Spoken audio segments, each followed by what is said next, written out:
أما بعد فأعوذ بالله من الشيطان الرجيم بسم الله الرحمن الرحيم قال تبارك وتعالى في القرآن المجيد والفرقان الحميد ولسوف يعطيك ربك فترضى صدق الله العظيم وصدق رسوله النبي الكريم وقال تبارك وتعالى في شأن حبيبه إن الله وملائكته يصلون على النبي يا أيها الذين آمنوا صلوا عليه وسلموا تسليما اللهم صل على سيدنا ومولانا محمد وعلى آل سيدنا ومولانا محمد وآله وبارك وسلم. الحمدللہ ربیع الاول کا مبارک مہینہ ہمارے درمیان موجود ہے اور اللہ تبارک و تعالیٰ کی طرف سے بے شمار برکات اور رحمتوں کا تسلسل سے نزول ہو رہا ہے. جیسے مبارک موقع پر کسی ایسی محفل میں ہم سب کا شریک ہو جانا کہ جس میں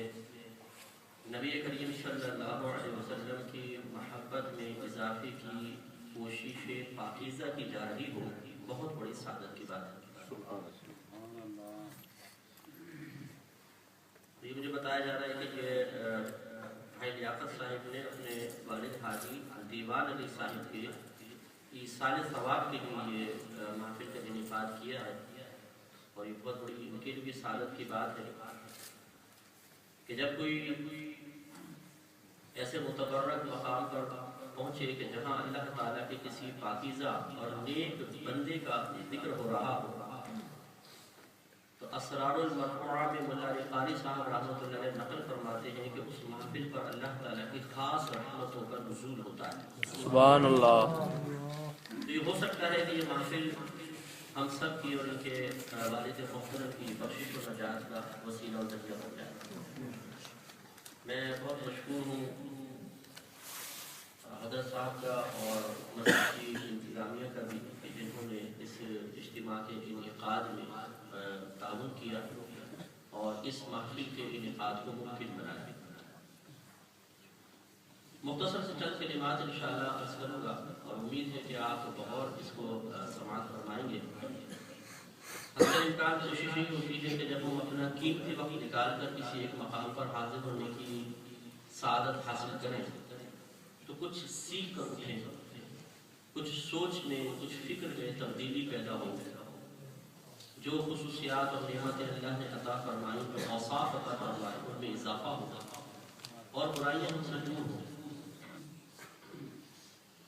دیکھیے آج شاید ہی کوئی ایسا مسلمان ہو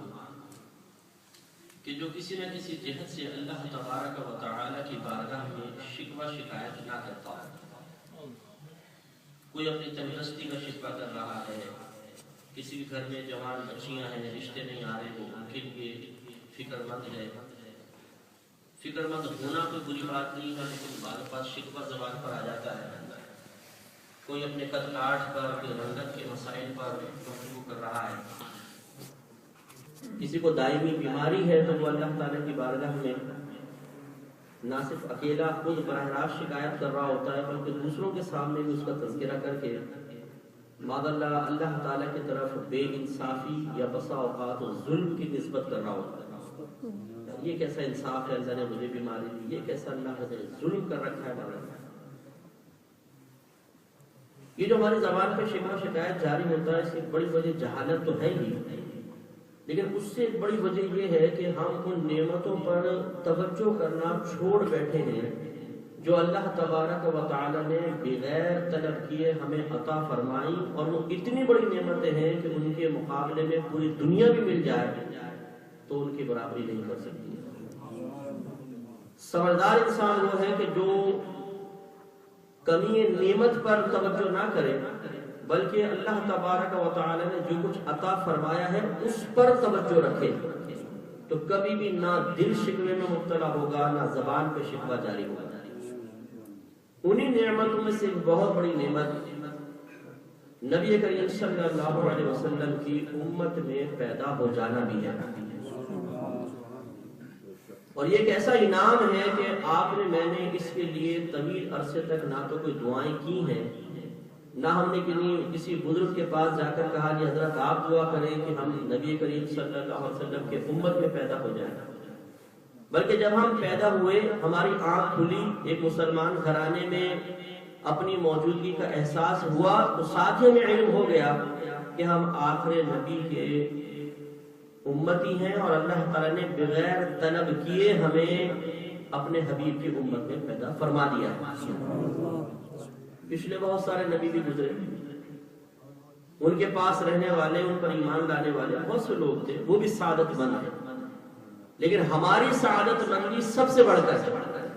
ہمارا انعام سب سے بڑھ کر ہے، اس لیے کہ ہمیں اللہ تبارک و تعالیٰ کے سب سے پیارے نبی سے نسبت حاصل ہو گئی۔ سبحان اللہ۔ میں نے آیت کریمہ آپ کی خدمت میں عرض کی، وَلَسَوْفَ يُعْطِيكَ رَبُّكَ فَتَرْضَىٰ۔ اللہ تبارک و تعالیٰ اپنے حبیب کریم صلی اللہ علیہ وسلم سے خطاب کرتے ہوئے ارشاد فرماتا ہے کہ اے حبیب، ان قریب آپ کا رب آپ کو اتنا عطا فرمائے گا کہ آپ راضی ہو جائیں۔ سبحان اللہ۔ اسلوب کلام دیکھیے، خالق و مالک، بے نیاز ذات جو کسی کا محتاج نہیں، اس کی ذات کسی کا اثر قبول نہیں کرتی ہے، لیکن وہ رب کریم اپنے حبیب سے فرما رہا ہے کہ حبیب ان قریب آپ کو اتنا عطا فرماؤں گا، آپ کا رب آپ کو اتنا دے گا کہ آپ راضی ہو جائیں۔ حضرت آدم علیہ السلام سے لے کر حضرت عیسیٰ علیہ السلام تک ہر نبی تقوی، پرہیزگاری، اطاعت رب اس لیے کرتا رہا تاکہ اللہ راضی ہو جائے۔ وہ یہ تمنا کرتے رہے، اللہ تعالیٰ تو ہم سے راضی ہو جا، تو ہم سے راضی ہو جا۔ ہر صحابی کی یہ تمنا، ہر ولی کی یہ تمنا، ہر مومن، ہر مومنہ کی یہ تمنا، اللہ ہم سے راضی ہو جائے۔ لیکن ہمارے سرکار کی شان دیکھیں کہ اللہ تعالیٰ جس کی رضا حاصل کرنے کے لیے ہر ایک سر پر سجود ہے، وہ اپنے حبیب سے فرما رہا ہے کہ قریب آپ کو اتنا عطا فرماؤں گا کہ آپ راضی ہو جائیں۔ تفسیر ابن عباس میں ہے کہ جب یہ آیت کریمہ نازل ہوئی تو نبی کریم صلی اللہ علیہ وسلم نے اللہ تعالیٰ کی بارگاہ میں عرض کی، یا رب کریم، اگر یہی بات ہے تو میں اس وقت تک راضی نہ ہوں گا جب تک میری پوری امت داخل جنت نہ ہو جائے۔ اب آپ نسبت کا فائدہ دیکھیں، نبی کریم صلی اللہ علیہ وسلم نے یہ بات کیوں بیان فرمائی؟ کہ اس لیے کہ ہم بہت خوبصورت ہیں، بہت مالدار ہیں، افرادی قوت کے حامل ہیں، ہم نے کوئی بہت بڑا کارنامہ کیا ہے، معاذ اللہ نبی کریم صلی اللہ علیہ وسلم پر کوئی احسان کیا ہے؟ نہیں، بلکہ نبی کریم صلی اللہ علیہ وسلم اپنے امتیوں سے اس سے زیادہ محبت فرماتے ہیں جیسی ایک ماں اپنے بیٹے سے محبت کرتی ہے۔ یہ کتنا بڑا اللہ کا انعام ہے کہ ایسے حبیب کی امت میں پیدا فرما دیا کہ وہ اللہ تبارک و تعالیٰ کی وعدے کے جواب میں اپنے ذاتی منافع طلب نہیں کر رہا، بلکہ اپنی رضا کا اظہار اس شکل میں کر رہا ہے کہ میری پوری امت داخل جنت ہو جائے۔ اب آپ ایک سوال کا جواب دیں، کیا اللہ تعالیٰ اپنے وعدے کا خلاف کرتا ہے؟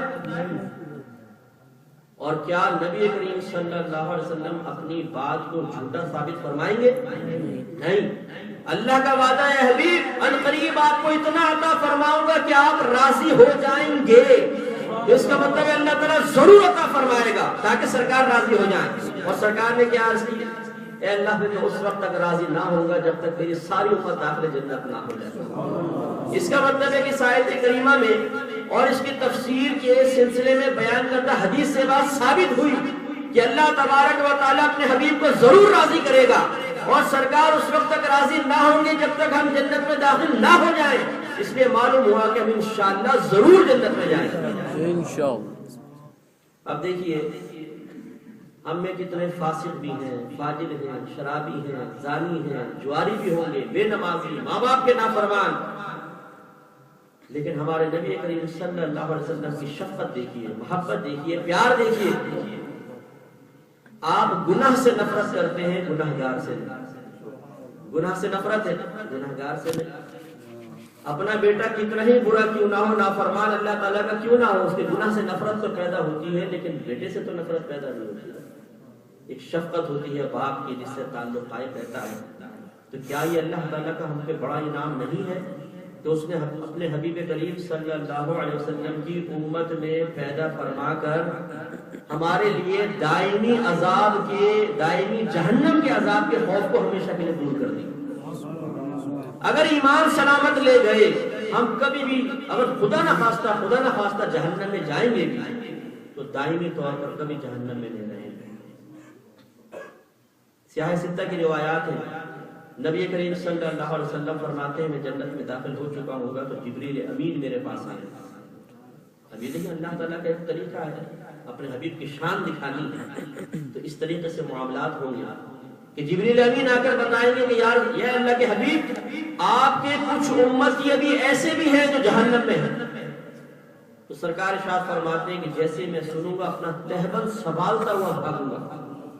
اور اللہ تعالیٰ کی بارگاہ میں جا کر ان کی سفارش کروں گا، تو اللہ تبارک و تعالیٰ ارشاد فرمائے گا کہ حبیب کریم آپ جائیے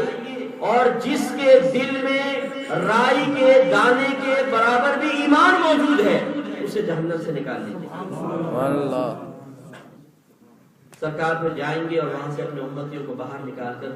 داخل جنت فرمائیں۔ اب اس میں کمال مصطفیٰ صلی اللہ علیہ وسلم کے پہلو پر غور فرمائیں۔ جنت میں جانے کے بعد، نعمتیں حاصل ہو جانے کے بعد